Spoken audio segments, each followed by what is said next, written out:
अस्सलाम वालेकुम। Cattle farmer कैसे हैं? ठीक हैं सर जी। अक्सर लोग हमसे पूछते हैं कि जानवरों के फीडिंग प्लान के बारे में बताएं, क्योंकि ऑफ कोर्स जब हमने भी स्टार्ट किया तो इस तरह की परेशानियां थी, हमने नित नए तजर्बात किए।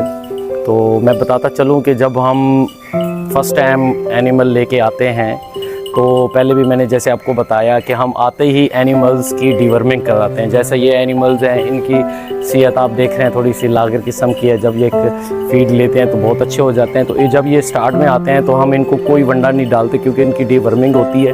और तकरीबन 7 डेज़ ये बग़ैर वंडे के सिर्फ सब्ज़ चारा या जो हमारे पास सैलेज होता है उसको इस्तेमाल करते होते हैं। उसके बाद जब भी गुज़र जाता है उसके बाद हम इनको 0.5 kg जो है ना वंडा दिन में और 0.5 kg वंडा शाम में इस्तेमाल करना स्टार्ट करते हैं। तकरीबन फिर इसको हम 20 एक दिन 15 दिन यही चलाते हैं।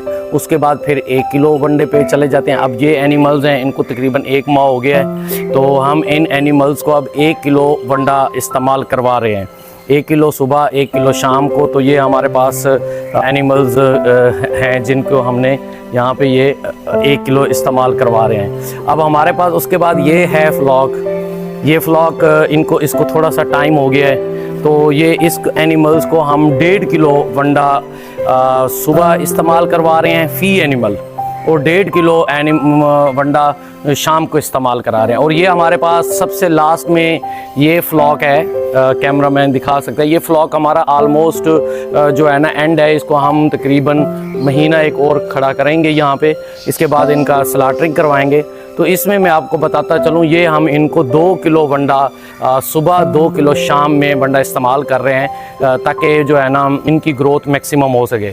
एक चीज़ मैं आपको बताता चलूँ जो सबसे इम्पोर्टेंट है, वो ये है कि आप जो भी फीडिंग प्लान बनाएं तो उसमें आप हमेशा इस चीज़ का लाजमी ख्याल करें कि आपके पास जो फीड है वो इतनी हो कि आपका अगर for example animal 12 kg growth कर रहा है पर डे, फॉर एग्जांपल वो 550 रुपया आपका वो प्रॉफिट गेन कर रहा है, तो एट दी एंड आपकी जो फीडिंग हो उससे कम ही होनी चाहिए। तकरीबन 70% तक जो फीडिंग होती है कॉस्ट वो आपकी पड़नी चाहिए। अगर इससे ज़्यादा आप फीडिंग की तरफ जाते हैं तो मेरा नहीं ख्याल कि आपको कोई बेनिफिट गेन होगा। तो इसलिए मैं फार्मर्स को या जो भी हमारे कैटल फार्म्स जो नए आते हैं उनको ये बताता चलूँ कि बहुत ज़्यादा जो ख़ास करके वंडा इस्तेमाल करने वाले लोग होते हैं वो आपको ऐसे ऐसे फीडिंग प्लान देंगे कि आखिरी मंथ के अंदर आप 8-8 किलो आप वंडा इस्तेमाल करें। लेकिन फार्मर बात यह है कि अगर हम 8 किलो वंडा इस्तेमाल करें तो ये तकरीबन 600-650 रुपये का अकेला वनडे का ख़र्चा है। इसके बाद आप अगर अदर एक्सपेंसेस की बात करें तो वो बहुत ज़्यादा है।